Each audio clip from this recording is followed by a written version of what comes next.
hello, everybody. Welcome to Kick-Ass Conversations with Louise and Kim. And today we are joined by Amber Brabrand. She is joining us from the lovely Illinois. That's where she is in the world. And as you know, Louise and I are north of the border. So let us know if you're joining us live where you are joining in from. You can just drop it in the comments on whatever platform you're joining with us from. As we get started, we're going to learn a little bit more about Amber in a few minutes. But as we get started, what are we celebrating this week? Amber, do you want to start? Sure. And thank you for having me. Yeah. So, what I'm celebrating as we start into the new year, I kind of have goals throughout the year. I don't really do New Year's resolutions. And over the past year, I went from knowing my core values to actually living them. And it was just one of those moments where you just feel like you've made it. You know what I mean? Because it's that happiness that kind of comes over you. And so I would say I'm still living in that moment of being able to live my core values every day. Yeah. Wow. That's so awesome. It's like you were listening to our podcast last week. We talked about living our values. Really? That's awesome. I love that. Yeah, that's so cool. Louise, we have somebody joining us from Hawaii. I bet it's warmer there. Can I come visit? Right, exactly. Like we're on our way. Yeah. I love that, Amber, like that it's almost like you're still like in the glow, right? Yes. Like when something like really lands and it just starts to feel so good and smooth and there's an ease that comes with that. And then there's also that like it's kind of like glowing, right? And just to be in that space. I love that. I'm celebrating coming together, I think, this week, just having some things really start to like come to fruition a little bit. And I'm really starting to see like all this hard work and all of this energy just start to I don't know what it is, blossom maybe. And it's been a real coming together. Kim and I and our, we'll talk a little bit later about our cohort that we have for the first part of this year for members to come into our Kick-Ass Career Collective. So that's all really coming together and gelling. And so I really appreciated this week of all of these little things kind of like just getting stuck together. I don't usually like sticky. But this week, I kind of like this idea of kind of this gelling that's happening in a lot of areas. There's a difference between gelling and sticking. Yeah, I guess there is, right? Yeah. When I think of so I worked in a school for 9 years. I think of sticky children and like because I don't care how old they are because we went from pre-K like toddler 2 years old up to 14 years old and at all ages children are sticky. I love them, but they're sticky. So, I think I am celebrating just being here with the two of you. It has been a week. It's interesting because I was talking with several clients this week that kind of were feeling the end to January and entering into February and still feeling like 22 is still attached to the back of us. And I think I've come into that realization for myself too. I haven't fully released what was behind in 22. And it feels a little heavy still. I'll be really, really honest. And so I'm just really glad to be here because this space feels like where I want to be right now. So I'm celebrating that. I love it. Yeah. And we invite anybody who's listening live, or even if you're catching the replay, please let us know what you're celebrating so we can celebrate right along with you as well. I'm going to tell the people about you, Amber, just a little bit, and then we're going to find out more about you from you. So Amber Brabrand is currently the Global Chief People and Culture Officer at Spiro, a global brand experience agency. Amber has over 20 years of experience in leading global teams. Her expertise lies in the thoughtful leadership of the employee experience. Man, I wish I like those words just feel so it's like, woo, that sounds sexy. She has extensive experience in culture, talent, and strategy. She has served in various industries from fintech to marketing. She holds a bachelor's degree in business management and is certified as a Lean Six Sigma Black Belt. And is a member of Chief. And we are just so glad to have you here, Amber. This is going to be a phenomenal conversation today. Thank you. Yeah. So tell us a little bit about kind of your career journey and how you got to where you are, working like Kim says, like a sexy, it just sounds so fantastic. I want to hear a little bit about your career journey and how you got to where you are. Yeah, of course. It's weird. I look at it as different phases of my life. And, I started out, it was quite a laddered approach, right? So it would be, I went from position to position in human resources and companies that were, $1 billion or to 5 billion to 100 million. And it's what you would expect, right? I really got my feet wet. That's where I built my foundation.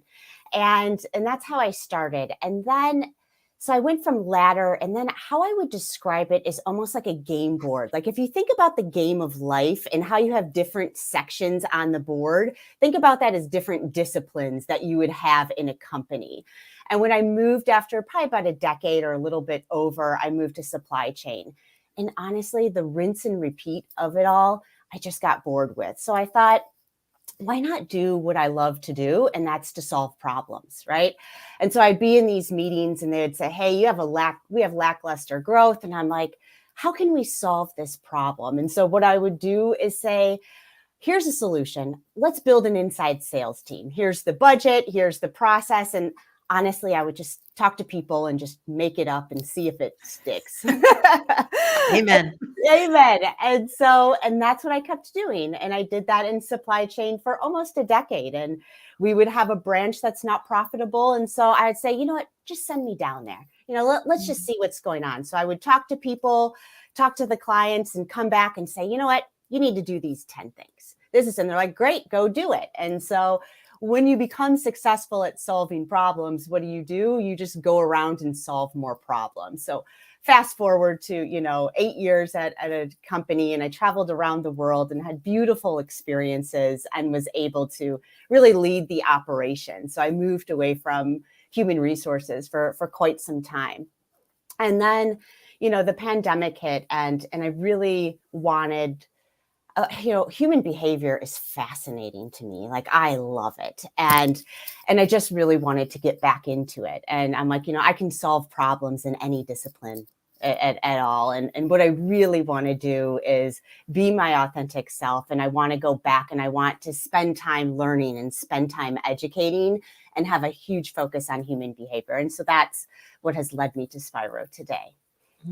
That's fantastic. I love that, when you can find that authenticity, like in who you really are, and find those things that kind of live deep within inside you and use them in your work and in your career, right? And it does lead to that expansiveness, and it leads you to opportunities, right? And you're not pigeonholed in an industry or in a place. You take that with you wherever it is that you go. It's not that you ever started over, right? It's that you kind of evolve, but that thread of that knowing, right, who you are and what you want, you can take that anywhere.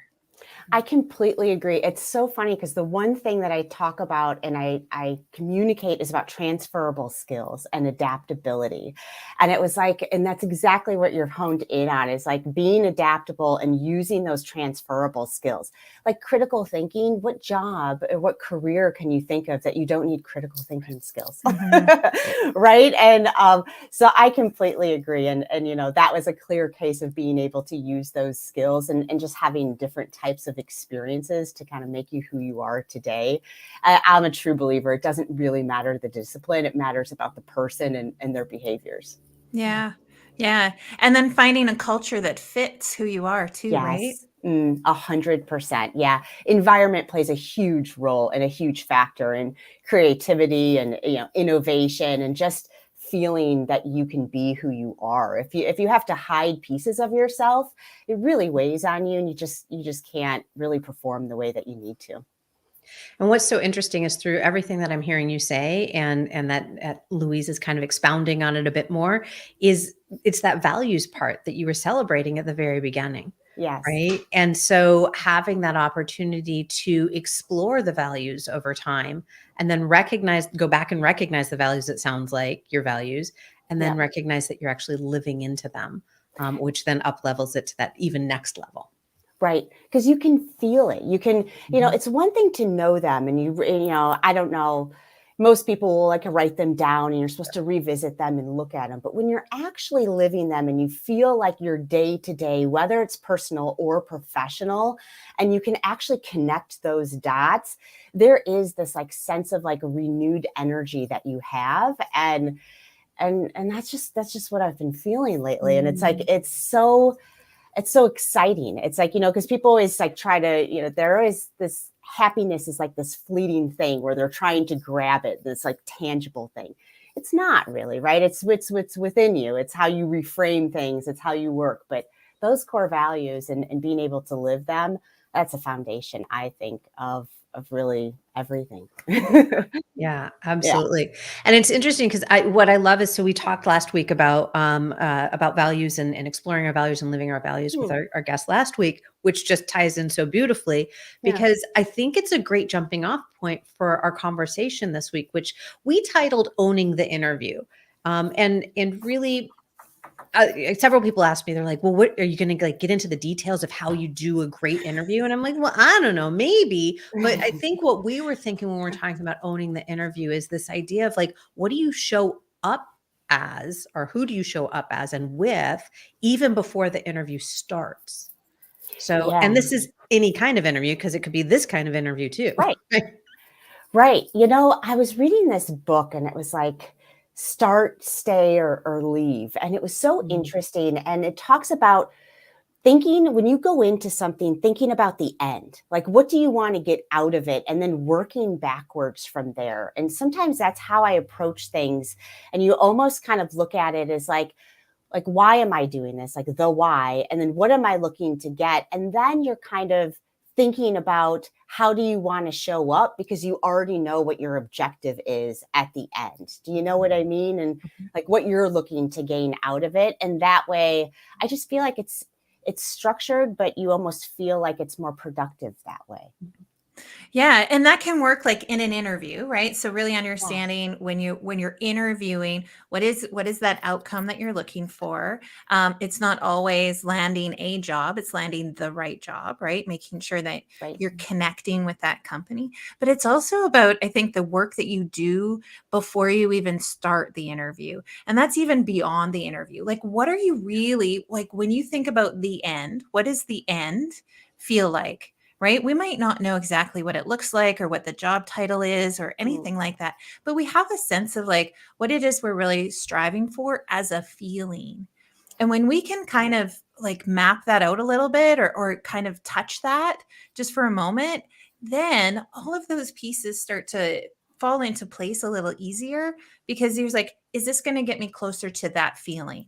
Right? Is Yeah. this job going to get me closer there? Is this right? Is this conversation going to get me closer to that? And Right. you can really start to see how the how pieces, because those are the how pieces towards the what and the why, but we can start to see how it all fits together. And it really is about understanding the end and what it is that you're looking for or what it is that you're trying to capture in a feeling. Well, Yeah. And oh, I'm sorry, oh, Kim. it's okay. Go ahead, Amber. I completely agree with that because my thought is how exciting is it when you're preparing for the interview? What you're thinking about is what do you want them to take away with? How do you want to be remembered? Mm. Right. And Mm. so when you're preparing for it, because you want to show up as your authentic self, at the same time, you're thinking, okay, well, I want them to take these three pieces away today. And so how do I get there? And what questions do I ask? You know, what information am I researching? What am I trying to get from them? Right. Because it's supposed to be a balanced conversation. And so I think that that's really important to understand, like what do I want to show up as? Of course, your authentic self, but it also depends on what questions and how you speak and how you communicate effectively. Well, and what I'm hearing there is this idea of why. Like, right. So you talk about kind of working backwards. And so when I work with organizations and individuals, I start with your why. Yeah. Because it's that why, it's that where are you going and why are you going there? So I do a lot with pricing and contract negotiation and numbers, people who don't want to deal with numbers. And so it's, I want this job because this job is going to give me the cachet that I want, and it's going to give me the salary that I want. And so they know that they want that. But why do they want that? Why is it important that you make $150,000 a year or $25,000 a year? Why is it right? What is the purpose to having that? And it goes back, I think, to what Louise was saying very much. So is what is that thing that you're looking for, right? That feeling, that existence, that being. And how does that tie into who you authentically are as you then go into this preparatory space? And then I love what you said, right? It's a balanced conversation. So when you start with your why and you kind of pull yourself back into like, what is it that I actually want? So from my why, what is it that I want? And then how do I get there? And how do I create this balanced conversation to make sure I know what I'm getting in addition to they know what they're potentially getting? Yeah. Right. Yeah. I think it's really good because it's like it's what you want that's tangible and it's what you want that's not tangible, right? Yes. It's what you want, that what kind of environment do I want to work in? What kind of people do I want to work with? What are the company's core values and do those align with mine? Yeah. Right? So I mean, those kind of pieces, like even that concept, like the sense of belonging and the sense of inclusion, those are really important. And people stay at companies and they're a lot more productive and innovative when they have that. So it's really, you can have control of that at the time of interview, right? You have control to research and ask them the tough questions. If you have 2 interviews and you still don't say, can I interview with a couple more people on the team? You have every right in the world to continue to dig and dig until you feel comfortable, because this is where you're going to be at and you need to be able to thrive and you deserve that. Yeah. Yeah. So interesting because there's that power shift, right? Yeah. We Yes. think that the organization maintains all the power. And the reality is if it's equitable, if you're both walking to the table, it's just like with any other negotiation. If you're walking to the table, you want to feel as though there's equitable power, right? That you're both showing up with something. You're showing up with your expertise, they're showing up with an opportunity. And so when you look at it that way and you have the opportunity to ask the questions, to dig, and I love that advice to say, who else can I talk to? Right? I haven't gotten necessarily everything that I need. Who else can I talk to? Right? Belonging, I think most people at this point know that belonging is the reason why people stay in organizations. Yeah. Right? It's the reason why they stay anywhere is because they feel as though they belong. Yeah. And so if you're not getting that from the interview, maybe it's a recruiter that you're never going to have contact with again. So maybe there's an opportunity to say, hey, this isn't working, but I'd love to have an opportunity to see if something else would. Right. Yeah. Yeah. And it's so interesting too, because interviews are like, that's the beginning of your relationship, right? That's your first date.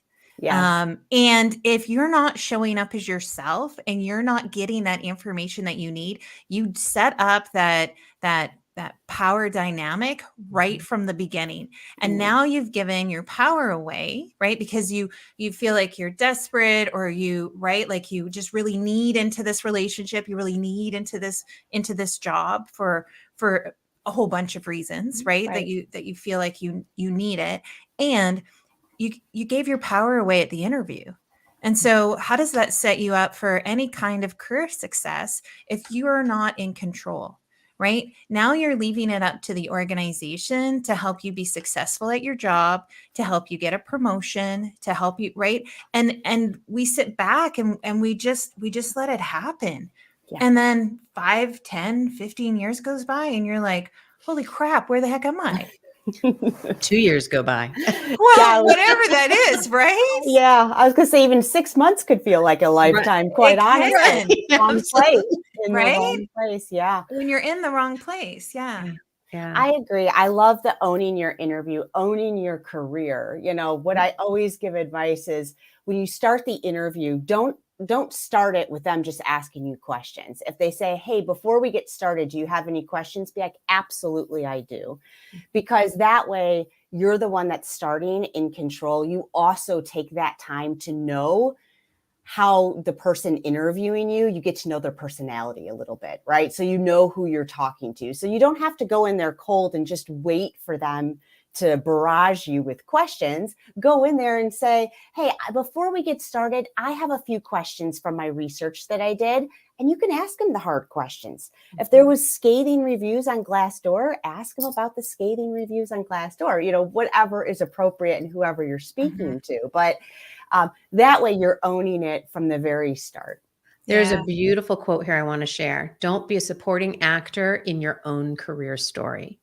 Thank you so much, Amy. Absolutely. Do not be a supporting actor in your own career story. I think that's what we're talking about here is when we own the interview, when we own our career, when we own ourselves and our worth and what we're showing up with, we're not going to be supporting actor, right? Yeah. It's you were talking about asking questions. And I know over the years I've heard so many people say, well, how do you even know what question to ask? Like, I always just want to know how much money I'm going to be paid and how much I have to actually work. And it's like, well, okay, yes, I get that. And hopefully, you know, with some pay transparency, which Louise and I've talked about before as well, with some pay transparency, hopefully that's not your first question anymore. Right. But like, yes, you want to know if this is even a good fit for like the lifestyle that you want to live. What else are you curious about? Like, this is the thing that I don't think that we don't train ourselves enough, we don't practice enough, is curiosity. Yeah. Like, why are you even truly interested in this job? Yeah.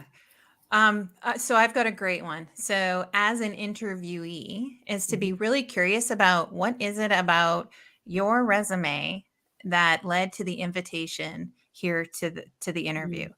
Like what was it? What Why'd you is pick it? me? Yeah. Did I use fun font or like what was it, right? Really try to understand, get really curious. And that again that shifts the conversation. Say like there's already something that you love about me to have this invitation here today. So let's start with that. Let's start with why you love me. And go from there. Or at Why least not? interested, like, right? Right? Yeah. It's like online dating. If you're at least interested, then we've started the conversation, Right. but right? Yeah, I love that. I love starting with that. You know, one of the ones that I always tell people is about expectations. You know, people are like, "Oh, what are the expectations of the role?" I'm like, you should really dig in further. Like, what gaps do you currently have on your team? Is this position going to fill those gaps, or are we still going to continue to have? Because then you know when you're walking in what is not there as well, because they're very keen to tell you everything that they do have, but what are they not telling you? Yeah. Do you know what I mean? Yeah. I think that gap question is huge because I know that as an interviewer, when I've been interviewing for roles, people who ask those kinds of questions that really want to know what the reality of the role is, I'm more interested in. Yes. Because it's not just somebody who's looking for a job, it is somebody who's looking for an opportunity. Yes. And it honestly doesn't matter what the role is. Right. It's right. If you're interested in that opportunity, you want to know more about it. And there's a lot more than, you know, what are my hours and how much do you pay? It does go to what are those gaps? I love that question. Yeah. Yeah. Yeah. And the whole part too around that first interview or the first interaction is that if you are really showing up and you are asking the questions that you are genuinely curious about and you want to know more information and that's part of who you are, like that's really you just laying it all out to say like I am interviewing here just like I'm going to work here. Right? Like I'm going to be asking the tough questions. I'm going to be looking for information. I'm going to be whatever that is. right? If you're quiet and you're a head down worker and that's what the role needs and that's who you are, that's how Right. you show up in the interview. Yes. Right. And the more you can be in alignment with who you are in that moment, then the closer to success that you get. Cause maybe it's not this job that's success for you. Maybe Mhm. it's the next one or the next one. But So you yeah. touched on something there that I'd love, Amber, to hear your thoughts on, is this idea of being quiet. We all show up in different Mhm. ways, right? Yeah. And so for those of us who are truly introverted, very quiet, not very comfortable talking to people we don't know, all of a sudden we're in this strange thing, like dating is uncomfortable, right? Like, right? So if we're showing up, how do we own it when it is really scary to even be there? Yeah, I think that's, I read this article. It's about the power of introverts, and I loved it because I'm an introvert. And I just thought, I was like, they are so powerful, right? And I think there's a few things you can do. I think as an introvert, you could be very self-conscious about it, which is what I was kind of hearing. And I think preparing yourself in a way where you feel comfortable, at the end of the day, you're going to be nervous, even if you remember, hey, nervous and excited are the same feeling. At the end of the day, you can drink water, you can do a few laps, you're going to be nervous. But what you can do to feel more confident and you can feel better, especially as an introvert, is preparation. And if you're doing the right things to prepare, like I have to tell you, some of the classics I feel have gone away, like something as simple as who are the competitors? Because the people are so focused on the role.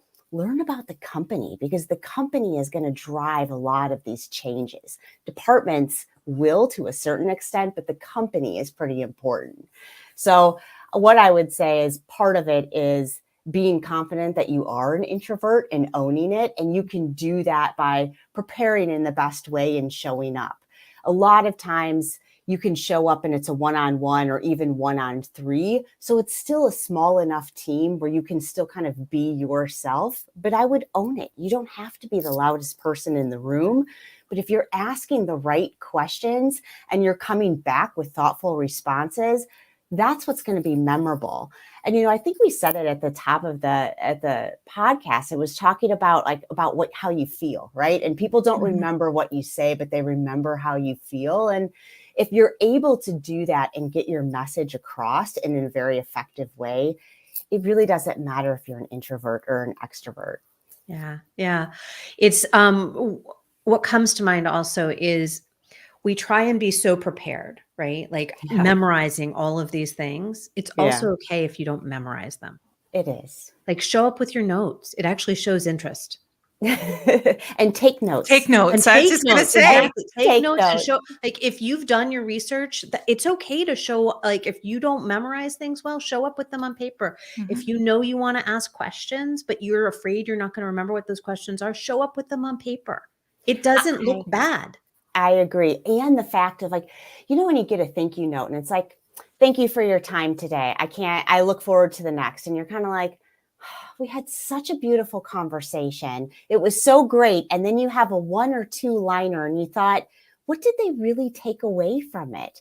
Like, if you sit there and take notes and you put a quote in and put 1 or 2 articles in and you follow up with that, not only is there a lasting impression in the conversation that you had, they actually have an email to say, well, here's a couple of articles and here's exactly what I've learned and what I've walked away with. That's a lasting impression. That's much more powerful than someone being, assertive in the interview. yeah. And thank you notes are not dead. It's handwritten ones won't get there in time, but you can Yeah. send a thank you email, Mhm. and they go a long way. I do just want to pop up in here. Amy Blackman shared with us The Quiet Power of Introverts in a World That Can't Stop Talking. It's a book by Susan Cain, and it is about the power of introverts. As a fellow introvert, it is a phenomenal book. Those of us in leadership, those of us in hiring decisions, those of us on teams, read it if you haven't. Thank you, Love Amy, it. for sharing that. Yeah.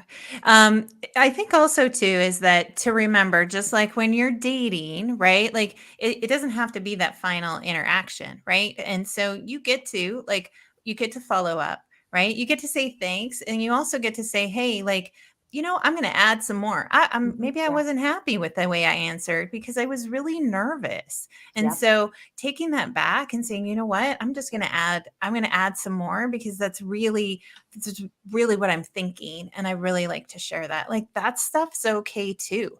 And there's not like this, doesn't have to be polished, has to be professional for Right. sure, but it doesn't have to be polished. And to not worry and get stuck so much on like, what's that next right thing, right? What do you feel like, right? Are you stepping into that? And being really authentic, being really open to saying, right? I didn't nail the interview, but man, do I have a lot to say now? That's okay too. Yeah, I will tell you, I had somebody do that a few months ago, where they said, I answered this question, and I just wanted to give you a little bit more context on why I answered it this way, and I wanted to give you more. And so they wrote it in there, and I thought to myself, how awesome is that? They self-reflected on our conversation, the interview, and then was thoughtful enough to come back and explain it a little bit further. Because I think they kind of realized I wasn't necessarily satisfied with the response, but they just couldn't get there at that time. And I'll tell you, we ended up hiring that person, and I really enjoyed. I really enjoyed the fact that they did that, because my thought is it's not about getting it right the first time. It's about continuous improvement. And that shows to me that they do that just every day. Yeah. Well, and I think that lends itself to this, right? We talked about introverts and showing up and how hard it can be for them. Individuals who are quote unquote neurodivergent, and those of you who talk to me know I don't love that term, but those that process more slowly, those that need a little bit more time, interviews can be very challenging sometimes, depending on how you show up. And so having that opportunity to know and to give yourself some grace and courtesy, and to say, I actually need some time to reflect on that. Like, I think I know if I was interviewing somebody and they said, you know what, I wasn't actually prepared for that question. I know myself well enough to know that that's one I want to reflect on. Can I give you my answer to that later? Like, I would respond very well to that, because then, right, then I know that's who they are and that's what they need to do. And if they're going to be a member of this team, that's fantastic. Let's work that into this. Yeah. Right. Yeah.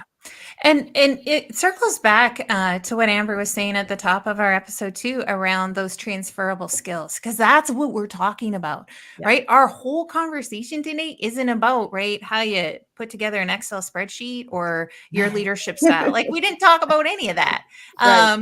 So this is really what we're talking about. It's finding these ways to say, right, I'm flexible, I'm adaptable. It's okay that I fall, because I'm going to get right back up and I'm going to keep going, right?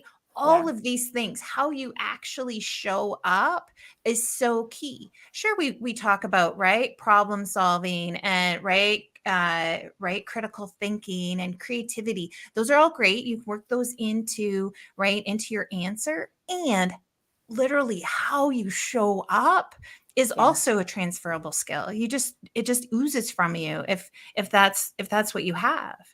Yeah. Yeah. I completely agree, especially nowadays, the adaptability piece, it was always so underrated, I felt like. And now it's really been highlighted over the past several years, just given what's been going on. And I mean, companies are constantly trying to adapt, and they're constantly trying to, skills change and roles change and everything else. And so if you're able to tell a story around that, because it's one thing to say, hey, I'm adaptable, right? It's another thing to say, let me tell you about a time where we solved a problem and I was really able to shift the mindset of this team, or I was really able to automate these responsibilities, and really go into the characters in the story and what you did, and then those common threads at the end.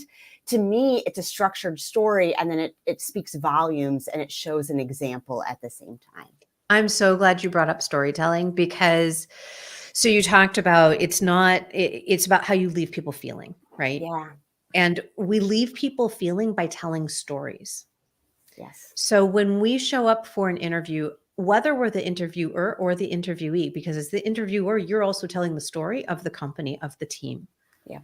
So using storytelling to give examples is so important because I have a very checkered past when it comes to my own career journey, right? I had a lot of different things and people didn't always see the transferable skills, but I had a story as to why this would be beneficial, why I see things differently than somebody else who you would hire that maybe has had the same title that you're hiring for now.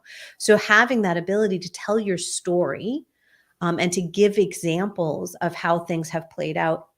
And I will say, yes, in the workplace is ideal, but even if it's in other areas of your life, volunteering, doing community work, even in your family, like Yeah. those, you can show how you can handle these things with a wide variety of stories that you can show up with. Yeah, I love that about extending it to your personal life because, especially now that balance has been highlighted as well, and there are activities that you're doing, and there are like leadership opportunities and working with the community, and also living core values. And so I love that. That's a really really good aspect. And I think people have been so afraid to bring their personal selves and their authentic selves to work because it's like you don't want to show emotions and you don't want to talk about personal. And now that floodgates have been opened a little bit. And so doing that at the point of entry at the interview is absolutely perfect. Well, and I think that lends itself to, am I even in the right organization? Am I talking to the right organization? Because if you show up and share something, an example from your life, or show up authentically as yourself, and it's not the right fit, that's not about you. It's Right. just not the right match. Yep. Well, and let's get it over right at the beginning because again, we don't want to be 5 years in and go, well, that was a Don't know how you last 5 years in it. Yeah. So I'm curious because we're talking about this in terms of the interview, the first time that we are there, right? Because that's typically when we have an interview. I would love to just, in the last few minutes that we have here, actually talk about interviewing on the way out. Because we don't generally take an opportunity, and it can be on the way out of the interview process, which is actually how I meant it, but it can also be on the way out of the company. So when you are going through an interview process and you don't land the job, you don't stick the job, do you ever ask? Do you ever go back and say, what was it, right? You were intrigued by me at the beginning, and yet something happened in the process. What happened in the process? What are your thoughts on that? Because that, I think, is part of owning the interview as well. I completely agree because you want to make sure you want to be able to get feedback. It's interesting because our team, we just implemented candidate surveys because we wanted to get their feedback through the employee life cycle. And why wouldn't you do that at the interview as well, right? So I think that it is totally appropriate to go back and try to get feedback. And I'll tell you, feedback is kind of in the eye of the beholder. It's a little bit sometimes tells you more about the person giving the feedback than the person receiving it, right? Mm-hmm. So you have to kind of take that a little bit. But if you have enough interviews, most people these days are interviewing with multiple organizations at one time. And so if you're getting the same type of feedback, okay, maybe you need to kind of self-reflect and look and try to pivot a little bit. And I think going back and asking, it's one thing to say, what's the feedback? Why didn't I get the interview? Mm-hmm. I think you might get one of those very generic responses. Right. I think it's about that being curious and saying, hey, I didn't get the interview. Wish you the best of luck. Here's a few questions, some things that I thought of, and really try to itemize it a little bit so you get that productive feedback. Because if you just say why I didn't get the interview, you're probably going to get, well, there was someone else that was better fit for the position, or there's going, you know what I mean? They're going to say something. But if you come back and have a few different questions and go to the hiring manager that interviewed you, or go to multiple people, not the exact same email. I'm not suggesting sending an email with 7 people on it. Doing a personalized email to each person, you might be able to get a little bit more insight into yourself or the company. And you could take that to the next. Yeah. And you usually have an idea of what may not have landed. Yeah. Right. And so, focusing your feedback's only good if it's direct and very specific. And so you start the ball rolling with your direct question and say like, I didn't feel like this question landed, or maybe, was it, you know what that is, and you Right. can start there, around what maybe didn't work. And you're right. Some feedback can poke a little, and it can be tender sometimes, and that's okay. But being brave enough to ask for it, and then figuring out if it is something that you want to work on, right? Work on it with a friend, right? A peer, A coach. start a coach, but start talking about what's working and what's not working for you, because they can also really help you kind of through some of those tender moments. Because if you're thinking that you land in an interview and you're like, yeah, this was aces and I can't wait to work here, and then it goes sideways, like that's some tough stuff sometimes to go through. Yeah. And I think that goes back to owning it. Mhm. Right? Because when we own something, we're taking full responsibility for it. So if I'm taking full responsibility for the fact that I'm now interviewing, I'm looking to take on a new role, and I've gone to several places, I want to own the totality of that experience. Mm. So I want to own when it doesn't go right. So what didn't go right about me, or what didn't go right that I learned that, oh no, I actually saw this in those interviews that didn't stick well with me. Right. Yeah, I agree. I was just thinking that. I was like, and feel free to give feedback to the organization that you interviewed. Like, hey, the hiring manager just didn't come prepared, and I don't think that they took this interview seriously, and maybe you polish it up, or maybe you're just that blunt and say that, and that's okay too. But they should know, because it is a balanced approach, as we talked about before. And I'm very big on giving unsolicited feedback, because you want to make experiences better, and no matter where you're at, and the people that take that and receive it and do something with it, it speaks volumes. Yeah. That's awesome. Yeah. It's such a gift too, right? It really is, when delivered with kindness. So yeah. It is. And speaking of delivered with kindness, one of the things that we do because that was a super great segue there. It's one of the things that we do in the collective, your Kick-Ass Career Collective. We are really excited because we're getting ready to launch our Q1 cohort. We only do 4 cohorts a year. And so if you're interested in joining us, we'd love for you to reach out and find out more about that, because we have conversations like this. We give support. We have all sorts of things happening in there that are about creating work that works for you. And part of it is this ownership, that authenticity of knowing that you have the ability to be somewhere that you enjoy being, and that enjoys having you there. Right. So that it's that beautiful balance. And Amber, where can people find you in the world? Yeah. So this is Spiro. It would be a great place at my fantastic brand experiences organization. So we'll start there, and of course, LinkedIn. Fantastic. And all the links will be in the spacey space below. I think it is where it is. I don't know. Great. So before we go, I would love to hear about some golden nuggets. So anything that's kind of dropped into your lap there, you can't wait to put into your pocket from our conversation today. Yeah. So, what I kind of took away was the common themes were, be curious, be you, right? And so when I think about that, it's kind of like, be confident, be yourself, show up as yourself, because if that is not going to be what the company wants or what a relationship wants, then that's okay. You don't want to actually be there. And just being curious, I think having that growth mindset, it just gets you so far. You can learn so much as an individual if you come into something with curiosity rather than anything else. So that was my takeaways. Beautiful, beautiful. Kim? Go ahead, Louise. Oh, we're being so kind. It's the kindness factor. Go ahead, Louise. I'm going to actually go to Amy's comment that popped in into our feed today. And it's really around like, don't be a supporting actor in your own career story. Like, Yes. don't give your power away right from the very beginning, right? Really take ownership of that, and you will see it throughout your whole relationship with the job that you do end up landing. Just get in that driver's seat and drive. Yeah. And mine is stop giving away your power. Just, you don't need to do Yes. it. Just stop giving away your power, because when you can reclaim that for yourself, that's how you own the interview. That's how you own your career. Mhm. That's how you don't show up as a supporting actor in any part of your life or work. So to mine is really like, hold on to your power. Don't give it away. You don't have to. Yeah.